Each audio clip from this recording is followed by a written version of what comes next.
وبركاته. إن الحمد لله رب العالمين والعاقبة للمتقين والصلاة والسلام على سيد الأنبياء والمرسلين نبينا محمد وعلى آله وأصحابه ومن تبعهم بإحسان إلى يوم الدين. الحمد لله الذي هدانا لهذا وما كنا لنهتدي لولا أن هدانا الله. رب اشرح لي صدري ويسر لي أمري واحلل عقدة من لساني يفقهوا قولي. اللهم انفعنا بما علمتنا وعلمنا ما ينفعنا وزدنا علما. اللہ تعالیٰ کے فضل و احسان سے سورہ ہود کی آیت نمبر 24 تک ہمارا سبق مکمل ہو چکا ہے اور آیت نمبر 25 سے انشاءاللہ آج ہمارے سبق کا آغاز ہو. اعوذ باللہ من الشیطان الرجیم. بسم اللہ الرحمن الرحیم. وَلَقَدْ أَرْسَلْنَا نُوحًا إِلَىٰ قَوْمِهِ إِنِّي لَكُمْ نَذِيرٌ مُّبِينٌ.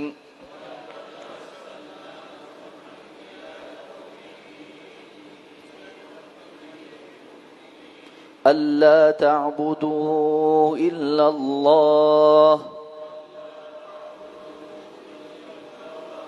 إِنِّي أَخَافُ عَلَيْكُمْ عَذَابَ يَوْمٍ أَلِيمٍ.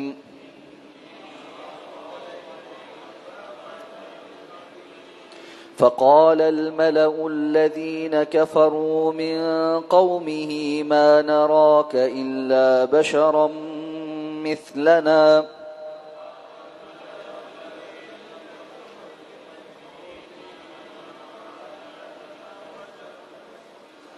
وما نراك اتبعك إلا الذين هم أراذلنا بادي الرأي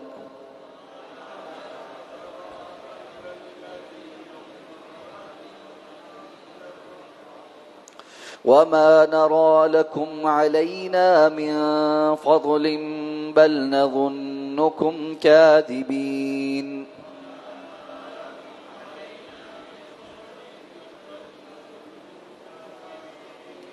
قال يا قوم أرأيتم إن كنت على بينة من ربي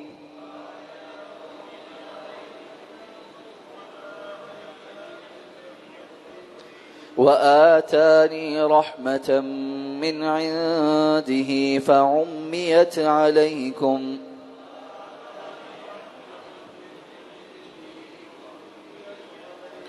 أنلزمكموها وأنتم لها كارهون.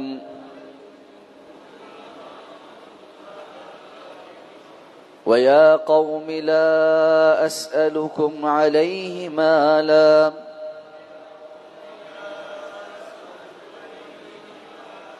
إن أجري إلا على الله وما أنا بطارد الذين آمنوا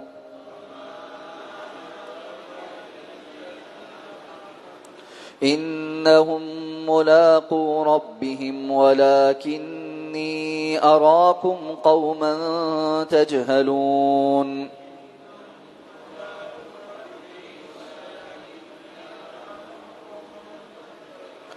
ويا قوم من ينصرني من الله إن طردتهم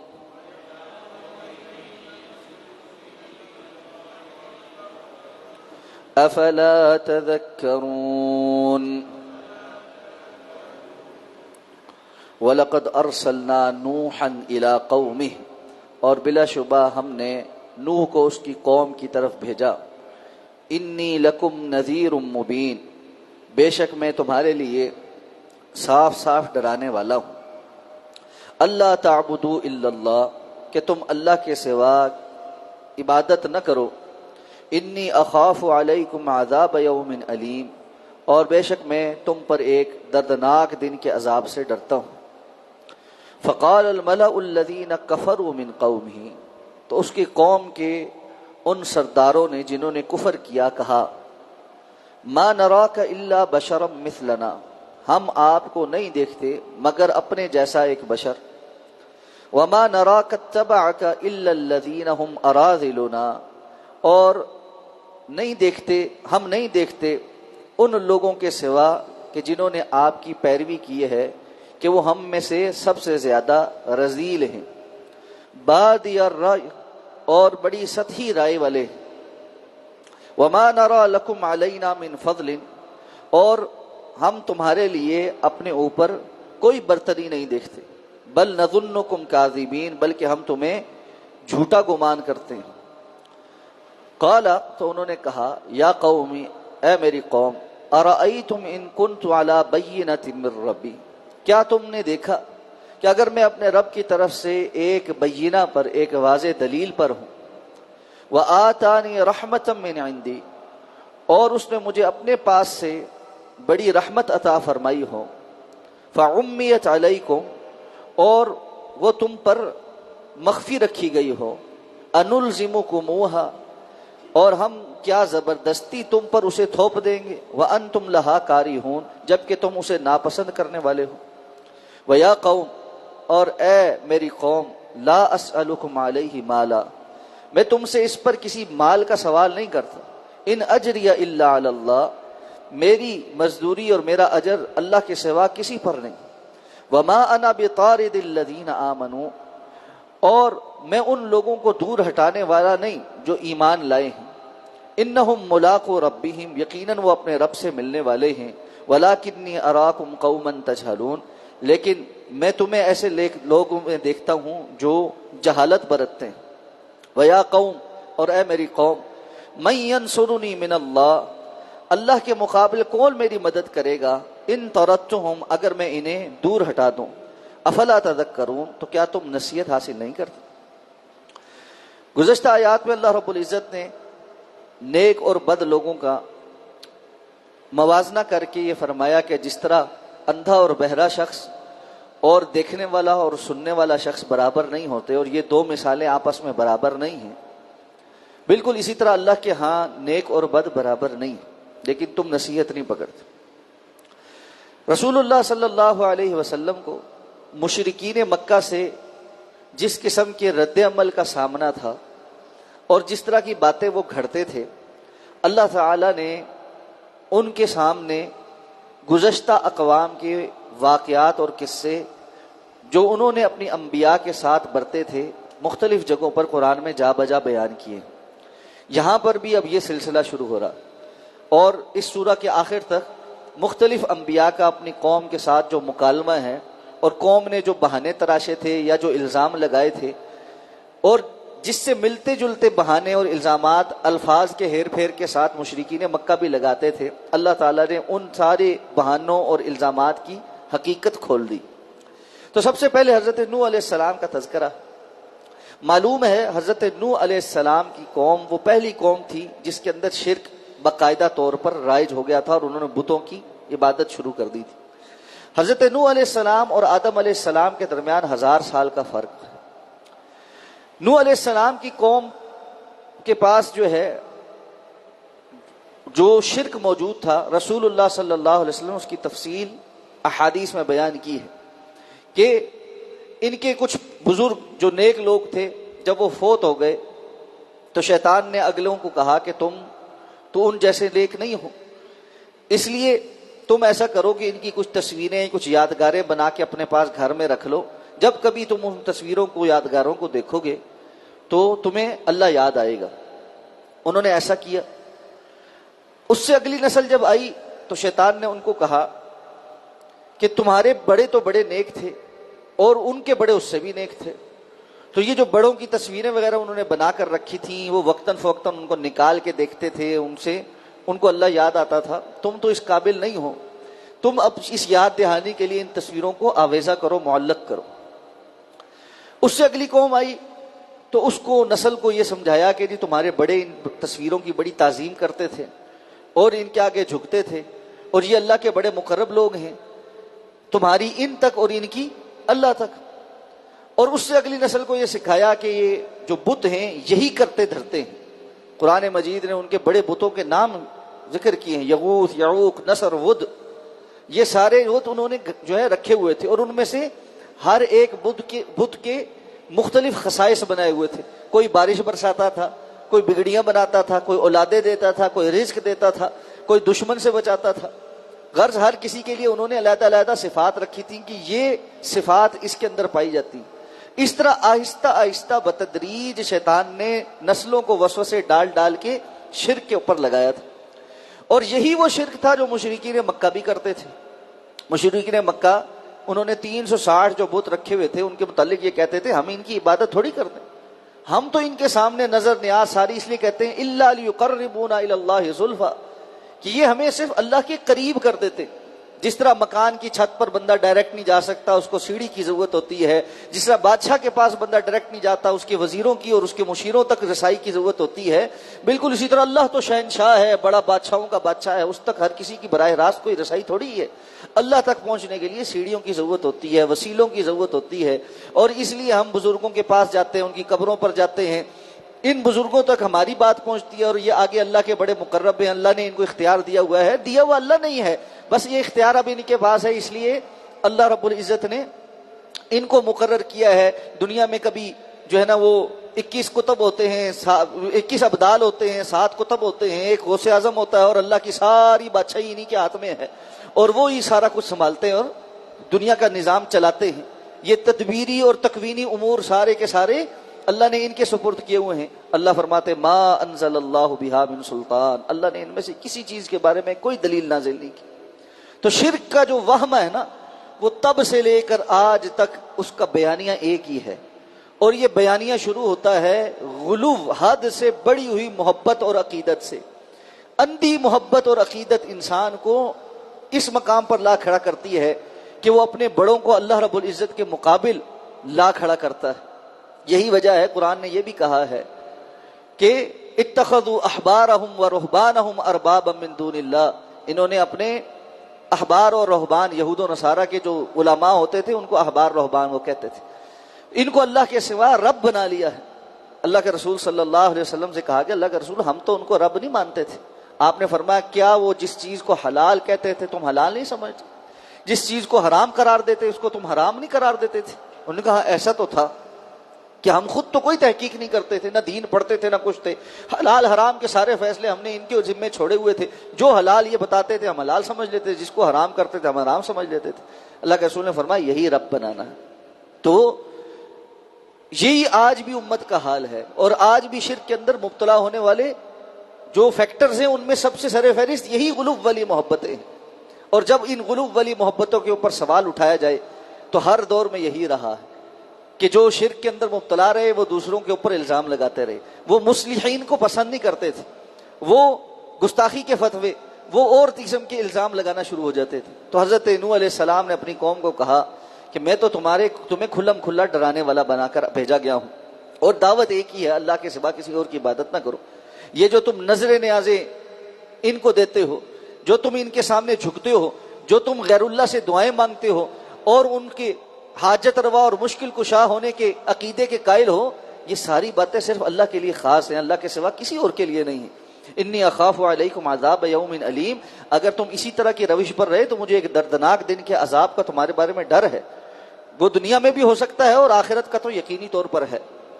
اب آگے سے بجائے بات سننے کے کیا کہنے لگے؟ الزام لگانے لگے. کہنے لگے، اور کون کہنے لگے؟ ملأ الذین کفروا من قومی، قوم کے جو بڑے بڑے سردار تھے جنہوں نے کفر کیا ہوا تھا وہ کہنے لگے. اور آپ قرآن مجید کو جب کبھی بھی اٹھا کر دیکھیں گے پتہ یہ چلے گا ہر دور میں کھاتے پیتے دنیاوی اعتبار سے متمول لوگ جن کو قرآن کبھی ملا کے نام سے یاد کرتا ہے کبھی مترف کے نام سے یاد کرتا ہے، وہ لوگ جو مال دولت میں چودراہٹ میں آگے ہوتے ہیں اور اس کی وجہ سے مترفوہا، وہ زمین کے اندر فساد برپا کر رہے ہوتے ہیں. عقل نام کی کوئی چیز نہیں ہوتی، جہالت ان کے اندر کوٹ کوٹ کے بھری ہوتی ہے، لیکن وہ دنیاوی مال کی وجہ سے سمجھتے ہیں ہم بڑے کامیاب ہیں اور ہمارے سے زیادہ سیاںا کوئی نہیں. تو اللہ فرماتے ہیں انہوں نے کہا پہلی بات تو یہ ہے، پہلا الزام آپ پہ یہ ہے ہم آپ کی بات کیوں مانیں؟ ما نراک الا بشرا مثلنا، آپ تو ہمارے جیسے ہی ایک انسان ہیں. اگر کوئی اللہ نے نبی رسول بنا کر بھیجنا ہی تھا، کوئی فرشتہ بھیجتا، کوئی جن بھیجتا، کوئی دوسری مخلوق بھیجتا، آپ انسان اللہ کے نبی ہونے کا دعویٰ کر رہے. ہم تو یہ بات نہیں مانتے. دوسری بات، اور چلو ہم آپ کی بات مان لیتے اگر آپ کے فالوورز جو ہے وہ بڑے کوئی اچھے سمجھدار دنیاوی اعتبار سے مال دولت والے عقل والے لوگ ہوتے، آپ کے ہاں آپ کے پیچھے چلنے والے تو سارے کے سارے معاشرے کے جس کو ہم کہتے ہیں نا پھسڈو قسم کے لوگ، کیا کہنے لگے؟ کہنے لگے اراذلنا، ہم میں جو سب سے رذیل ہیں، جب سے گرے پڑے کمزور مسکین فقیر غریب لوگ ہیں وہ سارے آپ کے جو ہے نا وہ پیچھے چلتے ہیں۔ بادی الرائے، جن کی عقل ہی کام نہیں کرتی، جن کی رائے جو ہے وہ تو دیہاتیوں والی ہے، بد اسی سے ہے نا۔ بادی الرائے کا مطلب ہوتا ہے جس کو ہم سادہ لفظ میں آج کہیں نا، اور یہ پینڈو سوچ والے، جن کو ترقی کا کچھ پتہ ہی نہیں ہے، یہ سارے دین کے پیچھے چلتے ہیں۔ ہم ان پینڈوؤں کے پیچھے لگ کے آپ کی بات ساتھ چلنا شروع ہو جائیں، یہ نہیں ہو سکتا، ہم یہ بات نہیں مان سکتے۔ اور ساتھ میں فرمایا وما نرى لكم علينا من فضل، ان ساری باتوں کو بھی اگر ہم چھوڑ دیں تو آپ کو کون سی کوئی فضیلت حاصل ہے ہمارے اوپر جو ہم مان لیں کہ آپ کے پیچھے ہم چلیں گے۔ بل نظنکم کاذبین، بلکہ ہمیں تو گمان یہ آپ سارا جھوٹ گھڑ کر لے کر آئے ہیں۔ اب انہوں نے کہا یا قوم، اے میری قوم، انداز اختیار دیکھیں، ہر جگہ میری قوم بڑے محبت سے سمجھا رہے ہیں۔ ارأیتم ان کنت علی بینۃ من ربی، تم اس طرف بھی تو توجہ کرو کہ اگر میں اپنے رب کی طرف سے واضح دلیل پر ہوں، اور وہ واضح دلیل معجزات کی صورت میں، پیغام کی صورت میں تمہارے سامنے ہے، تو پھر سب سے پہلی بات تو یہ ہے کہ میں نے یہ دعویٰ کب کیا کہ مجھے تم پر کوئی فضیلت حاصل ہے، یا یہ میرا کوئی کمال ہے، یا میں نے کچھ کما کے لایا ہوں جس پر میں تمہیں کہتا ہوں تو میری اتباع کرو۔ وآتانی رحمتا من عنده، مجھے تو میرے رب نے بہت بڑی رحمت اپنے پاس سے دے دی ہے، اس میں میرا کوئی کمال نہیں کہ میں اللہ کا نبی اور رسول ہوں، یہ تو اللہ نے مجھے چن لیا ہے اس کام کے لیے، یہ اللہ کا خاص فضل ہے جو اللہ نے مجھے اس مقام پر کھڑا کیا ہے۔ اور فَأُمِّيَتْ عَلَيْكُمْ، تم سے اس کو مخفی کر دیا ہے، تو میں کیا کر سکتا ہوں؟ یہ تو نہیں ہے کہ میں تمہارے سامنے کوئی ایسی بات رکھ رہا ہوں جس کو تمہارے اوپر میں زبردستی تھوپ دوں گا اور تم لازماً اس کے اندر آ جاؤ۔ یعنی میری دعوت کوئی ایسی دعوت تو نہیں ہے جس کو سنتے ساتھ تم کوئی مجبور ہو کر اور کسی جادو کے اثر کے تحت اس کے اندر لگ کر فوری طور پر جو ہے میرے متبع بن جاؤ گے اور یہی مقصود ہو۔ یہ تو 2 + 2 4 کی طرح حق اور باطل کی تمیز ہے، یہ تو صحیح بات کا سمجھنا ہے، دلیل کا سمجھنا ہے اور اس کے مطابق اس پر عمل کرنا ہے۔ لیکن کیا ہے؟ انتم لہا کارہون، تم بجائے اس کو سمجھ کر عمل کرنے کے اس کو کراہیت کی نظر سے دیکھتے ہو۔ اچھا چلو ایک اور رویے سے سمجھو، میں تو تم سے اس بارے میں کسی قسم کی مال کا فیس کا سوال تو نہیں کر رہا۔ تمہیں یہ لگتا ہے کہ میں تمہیں اپنے پیچھے چلانا چاہتا ہوں، میں اپنی تمہارے جو ہے میرا کوئی فضل ہونا چاہیے کہ جی تم میرے پیچھے کیوں چلو، تو یا تو میں تم سے کوئی سوال کر رہا ہوں، کسی چیز کا مطالبہ کر رہا ہوں، تو پھر تو بات سمجھ آئے۔ میرا اجر تو اللہ کے پاس، میں نے تم سے کوئی دنیاوی مطالبہ نہیں کیا، اور انبیاء کو دنیاوی اعتبار سے تو بڑی پیشکشیں کی گئی، رسول اللہ صلی اللہ علیہ وسلم کو بھی کی گئی۔ اللہ کے رسول نے یہ فرمایا میں تم سے مال کا مطالبہ کرتا ہی نہیں، دنیا کی کسی چیز کا مطالبہ ہی نہیں۔ اگلا مطالبہ ان کا کیا ہوا؟ وقتاً فوقتاً مختلف بہانے کرتے رہے، قرآن نے اس کو ذکر کرنے کے بجائے صرف ایک جواب کو بیان کر دیا، ساری بات سمجھ آ رہی۔ ان میں سے ایک بات پھر وہ کہنے لگے اچھا ہم آپ کی بات سن لیں گے، لیکن یہ نہیں ہو سکتا کہ ہمارے مجلس اور ان دنیاوی طور پر گرے پیڑے پینڈوؤں کی مجلس ایک ہو جائے۔ ہمارا ایک سٹیٹس ہے، ہمارا ایک کروفر ہے، ہم قوم کے سردار ہیں، ہمارے ساتھ ذرا اسپیشل قسم کا برتاؤ ہونا چاہیے، تو ہم جو ہے اس کے بغیر نہیں آئیں گے آپ کے پاس۔ اس لیے آپ ان غریب غربا پینڈو قسم کے لوگوں کو اپنے پاس سے اٹھائیں، ہمارے لیے کوئی اسپیشل ٹریٹمنٹ کریں تو ہم آپ کی بات سننے کو تیار۔ اب انہوں نے کہا ما انا بطارد الذین آمنوا، میں ان لوگوں کو جو ایمان لائے ہیں کمزور ہیں ان کو ہٹانے والا نہیں، ان کو دھتکارنے والا نہیں۔ کیوں؟ انہم ملاقو ربہم، یہ اپنے رب سے ایک وقت آئے گا ملاقات کریں گے، اگر آج میں ان کو دھتکار دوں گا تو یہ اپنے رب کے سامنے جا کر شکایت کریں گے کہ ہم نے آپ کے نبی کی بات سن کر اس پر ایمان لایا، ان کے ارد گرد بیٹھے اور انہوں نے ایمان کے بجائے دنیا کو جو ہے وہ ترجیح دی، تو اس لیے میں تو یہ کام نہیں کر سکتا۔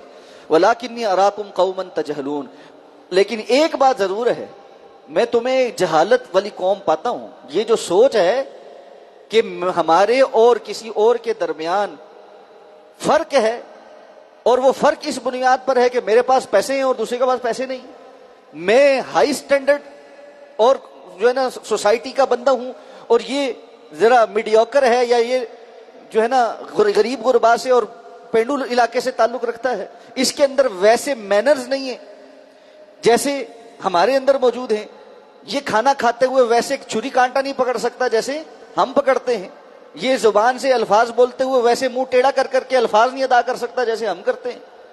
تو یہ اس لیے ہمارے اور ان کے درمیان بڑا فرق ہے.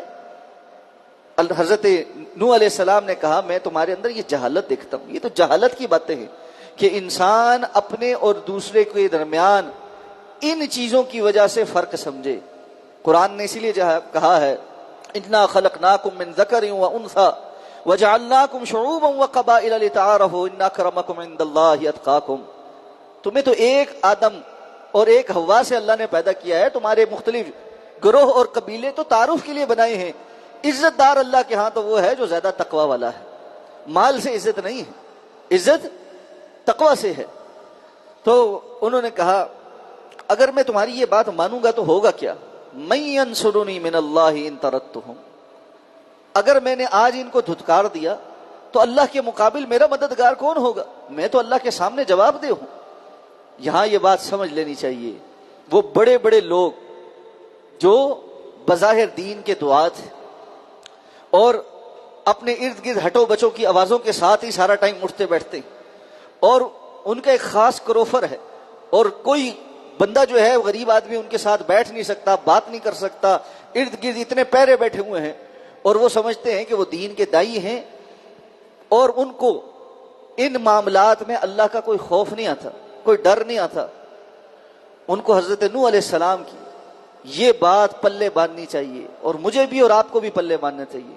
من ینصرنی من اللہ ان طردتہم، اگر ہم بھی غلطی کریں گے اور اللہ کے بندوں کو دھتکاریں گے تو کیا ہوگا؟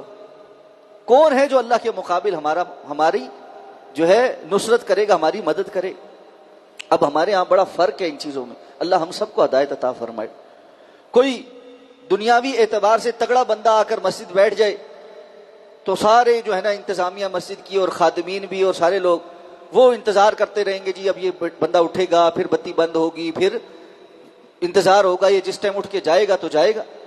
کیوں؟ وہ کمیٹی کا رکن ہے، وہ چودھری ہے، وہ مسجد کو انتظامیہ کو چندہ دیتا ہے، وہ دنیاوی اعتبار سے امیر آدمی ہے. غریب آدمی کوئی آئے مسجد میں بیٹھے اللہ اللہ ذکر کرے، باہر گرمی ہے وہ کسی پنکھے کے نیچے لیٹ جائے، تھوڑی دیر بعد خادم آئے گا، اس کو ٹھڈا مارے گا، اس کو کہ اٹھو بھائی باہر نکلنے کا ٹائم ہو گیا. سارا ٹائم تمہارے نوکر تھوڑی کہ یہاں پر جو ہے وہ دروازے کھول کے بیٹھے ہیں، چلو چلو نکلو. یہ جو طرز عمل ہے نا یہ اللہ کے ہاں بڑا ناپسندیدہ، بڑا ناپسندیدہ.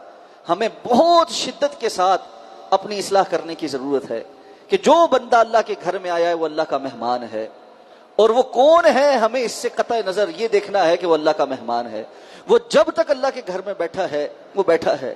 ہاں کبھی مجبوری ہوتی ہے کہ انسان کو کچھ انتظامی امور کی وجہ سے اگر مسجد کو بند کرنا ہے تو بڑے ادب کے ساتھ، بڑے احترام کے ساتھ، بڑے اخلاص کے ساتھ اس بندے کو ریکویسٹ کرنی چاہیے کہ میں آپ سے درخواست کرتا ہوں جی یہ مجبوری ہے ہماری. اگر یہ مجبوری نہ ہوتی تو ہم آپ کو کبھی نہ کہتے آپ اللہ کے گھر کے مہمان ہیں، ہمیں یہ مجبوری ہے، اس کی وجہ سے اگر آپ مناسب سمجھے تو یہ کام کر لیں. وہ آپ کی بات قبول کر لے اور آپ اس کے ساتھ تعاون کریں اور اس معاملے کو بٹائیں. لیکن یہ جو فرق ہے کہ جی یہ ایک بندہ بیچارہ کمزور ہے لیکن 5 وقت کا نمازی ہے، مسجد میں آتا ہے، اول صف میں نماز پڑھتا ہے، اس کا پروٹوکول نہیں ہے، اور مہینوں میں کوئی ایک آدھ دفعہ آنے والے بندے کا بڑا پروٹوکول ہے، یہ درست بات نہیں. ہاں یہ ایک علیحدہ بات ہے. اللہ کے رسول صلی اللہ علیہ وسلم یہ ضرور فرمایا ہے انزل الناس منازلہم، لوگوں کو اللہ نے دنیاوی اعتبار سے جو مقام اور مرتبہ دے رکھا ہے اس کے مطابق ان کے ساتھ ڈیل کرو. لیکن اس کا ہرگز یہ مطلب نہیں ہے کہ جس کو مقام اور مرتبہ نہیں دے رکھا اس کو ذلیل کرو. ان دو باتوں میں فرق ہے. ایک بندہ ہے جس کو اللہ نے کوئی مقام مرتبہ دنیاوی اعتبار سے دے رکھا، مثلا رسول اللہ صلی اللہ علیہ وسلم کے پاس کسی قبیلے کا سردار آتا تھا تو آپ اٹھ کر اس کا استقبال کرتے تھے. حضرت سعد کے بارے میں اللہ کے رسول نے فرمایا اٹھو اور اپنے سردار کا استقبال کرو، کیونکہ وہ اوس کے سردار تھے پورے قبیلے کے. اسی طرح اللہ کے رسول صلی اللہ علیہ وسلم کے پاس جب فتح مکہ کے بعد مختلف وفود آنے شروع ہوئے اور قبیلے کے قبیلے آ کر اسلام قبول کرنے لگے تو جو ان کے سردار تھے آپ ان کو ایک علیحدہ پروٹوکول دیتے تھے، ان کو تحفے تحائف بھی دیتے تھے جو عام بندے کو نہیں دیتے تھے. وہ ایک علیحدہ منظر. لیکن یہ تو کبھی نہیں ہوا کہ اللہ کے رسول نے کسی عام بندے کو دھتکار دیا ہو. صرف اتنا کہ ایک مرتبہ ایک مجلس میں رسول اللہ صلی اللہ علیہ وسلم نے نابینا صحابی کی آنے پر صرف ماتھے پہ اس طرح شکن آئی تھی، کہا کچھ نہیں تھا منہ سے، اور اللہ رب العزت کی طرف سورہ عبسہ وتولی نازل ہو گئی تھی۔ کیا آپ اپنے اس غریب صحابی کے آنے پر ماتھے پر تیوری چڑھا رہے ہیں؟ اتنی سی بات بھی قابل مواخذہ ہے۔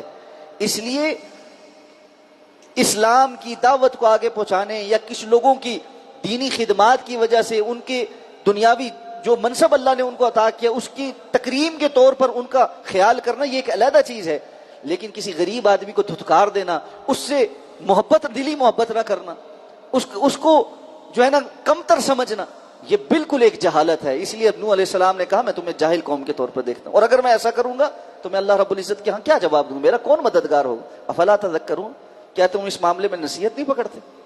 اگلی آیات میں مزید ان کے ساتھ مکالمہ، اس پر انشاءاللہ بات کریں گے۔